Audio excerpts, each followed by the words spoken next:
আজ আর বুঝি আমার ঘুম আসবে না গো। এই কোন বিপদ হলো! এই নাক ডাকার শব্দে যে আমার কিছুতেই ঘুম আসবে না।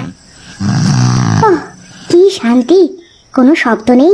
মানুষের পাশে শুয়ে এভাবে কেউ নাক ডেকে ঘুমায় নাকি রে বাবা? না, এভাবেও হবে না। আজ অন্য ব্যবস্থা করতে হবে।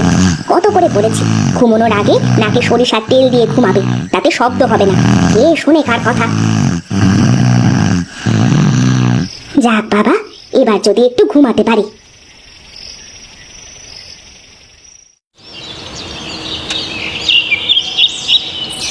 কি গো, তোমার হাতের কাজ কি শেষ হলো?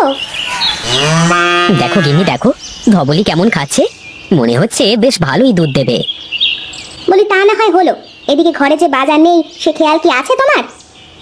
আছে আছে, বলি এখন তুমি ওই গরম গরম খিচুড়ি ভুনে রাখো তো দেখি গিন্নি, ও বেলায় বাজার করে নিয়ে আসবো। কতদিন তোমার হাতের ভুনা খিচুড়ি আর আমসত্ব খাইনে। ঠিক আছে, আমি তবে রান্নাঘরে গেলাম, তুমি স্নানটা সেরে ঘরে এসে বসো।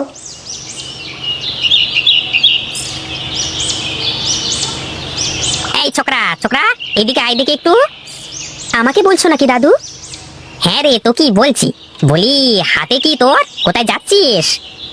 আমি তো মাঠে বাবার জন্য খাবার নিয়ে যাচ্ছিলাম দাদু। বেশ বেশ, তা পড়ালেখা করিস তো ঠিকঠাক, নাকি শয়তানি করে বেড়াস খালি? তুমি কি আমাকে কোনো দরকারি কথা বলবে দাদু? না বললে আমি যাই। তোমারই আজাইরা পেঁচাল আমার শোনবার সময় নেই। এই ছোড়া, এই তুই এটা কি বললি? হ্যাঁ, তুই জানিস নে আমি কিন্তু তোর বাপের থেকেও বড়। সেই জন্যই তো তোমাকে দাদু করে ডাকি। তুমি থাকো, আমি গেলাম। আজকালকার ছেলে পুলে হয়েছে এ কেমন ধরনের রে বাবা, গুরুজনদের সাথে কেমন করে কথা বলতে হয় তাও জানে না। যাই দেখি, আমিও আমার কাজে যাই।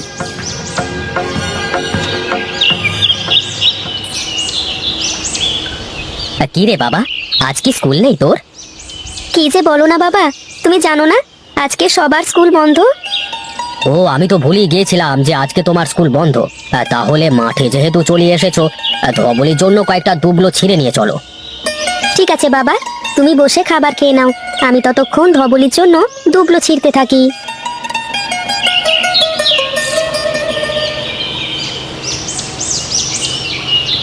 কি রে বাবা, এত তাড়াতাড়ি চলে আসলে যে? বাবা আমাকে তাড়াতাড়ি বাড়িতে চলে আসতে বললো, রোদে থাকলে শরীর খারাপ করবে তো তাই। তা তো ঠিকই বলেছে। যা, ঘাসগুলো ধবলিকে খাইয়ে দে।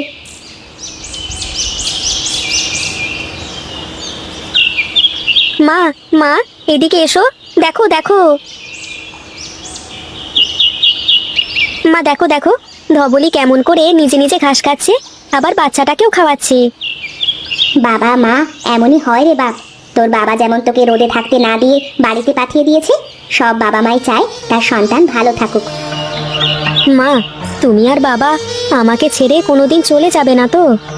ওরে, তুই যে আমার নারী ছেঁড়া ধন, তোকে যে আমি আমার জীবনের চেয়েও বেশি ভালোবাসি।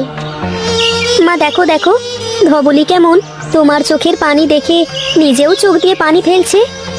হ্যাঁ রে বাবা, ধবলিও আমাদের কথা বুঝতে পারে মনে হয়। চল বাবা চল, ঘরে চল, তোর জন্য গ্লাসে করে দুধ রেখেছি, খেয়ে নে।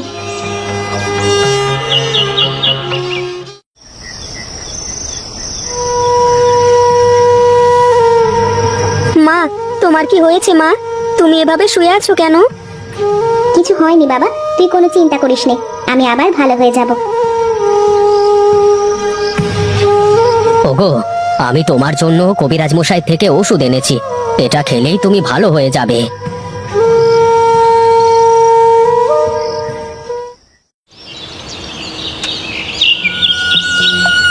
মা, তুমি আমাকে ছেড়ে চলে গেলে মা, এখন আমি কিভাবে থাকবো মা?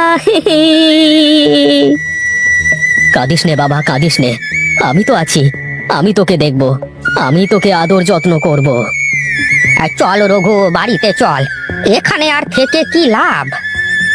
কাকা, আমার যে সবকিছু শেষ হয়ে গেল, আমি যে আবার একা হয়ে গেলাম কাকা।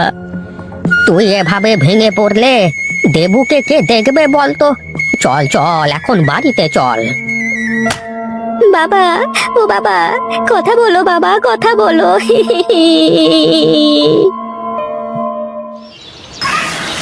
তোরা ছাড়া এই পৃথিবীতে আমার যে আর কেউ নেই রে। আমি যে তোদের কি করে রাখবো কে জানে। তুই কাঁদিস নে ধবলি, আমি তোর জন্য রোজ মাঠ থেকে ঘাস নিয়ে আসবো। বাবা যেমন করে তোর দেখাশোনা করতো, আমিও তোকে সেভাবেই দেখাশোনা করব। ও দেবু, দেবু, বলি এদিকে আয় তো দেখি দাদু ভাই। তুমি এসেছো দাদু, আমার খুব একা একা লাগছিল। সেই জন্যই তো চলে আসলাম রে। আমারও তো কোনো কাজ কাম নেই, তাই ভাবলাম গিয়ে আমার বন্ধুকে একটু সময় দিয়ে আসি। কি বলো দাদু, আজ থেকে তাহলে আমরা বন্ধু? আলবাত বন্ধু। কেন, বয়সে বড় হলে কি বন্ধু হওয়া যায় না নাকি? আরে না না, আমি কি তাই বলেছি নাকি? তাহলে এক কাজ করা যাক। কি কাজ বল দেখি। এখন থেকে তুমি আর আমি আমাদের বাড়িতে থাকবো। আমরা ধবলি দেখাশোনা করব, আর ধবলি যে দুধ দেবে আমাদের ওগুলো বিক্রি করে চলে যাবে কোনো রকমে। বেশ ভালো কথা বলেছিস তো, কিন্তু দাদু ভাই, আমি যে এখানে থাকতে পারবো না। কেন দাদু, আমার সাথে থাকলে তোমার কি সমস্যা হবে? আমি যে তোর ঠাম্মাকে কথা দিয়েছি, ওকে ছেড়ে কখনো যাব না।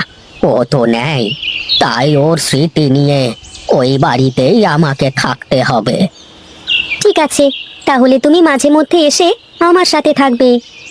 ঠিক আছে, এখন তাহলে আমি যাই।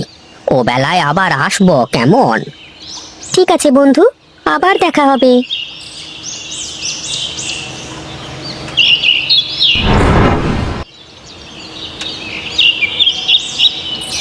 কে কে আপনি? এখানে কি চান? আমি খুবই তৃষ্ণার্ত বাবা, আমাকে একটু দুধ দেবে? ঘরে তো আর একটু দুধ আছে, ওনাকে দিয়ে দিলে তো আমাকে না খেয়ে থাকতে হবে। কি করি কি করি? কি হলো বাবা, আমাকে দাও না একটু দুধ, খুব তেষ্টা পেয়েছে। ঠিক আছে, তুমি দাঁড়াও, আমি এক্ষুনি আসছি।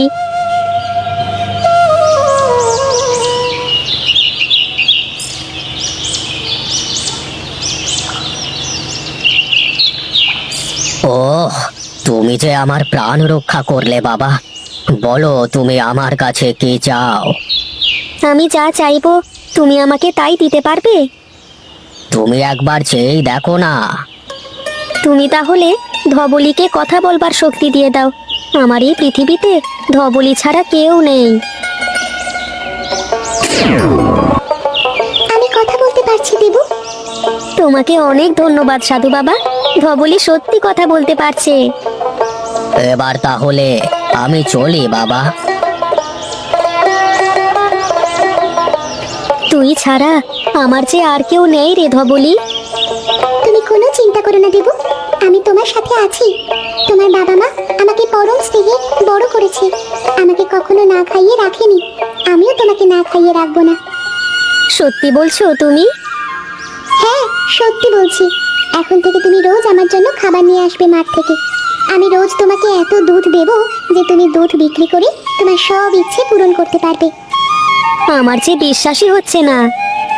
এতদিন তোমার বাবা মা আমাকে সন্তানের মতো করে লালন পালন করেছে, এখন থেকে আমি তোমাকে আমার সন্তানের মতো করে লালন পালন করব। কেঁদো না দেবু, এখন থেকে তুমি আমার ছেলে। আমি তোমার সব চাওয়া পূরণ করব। তুমি শুধু আমাকে দুবেলা মাঠ থেকে দুটো খাবার এনে দেবে।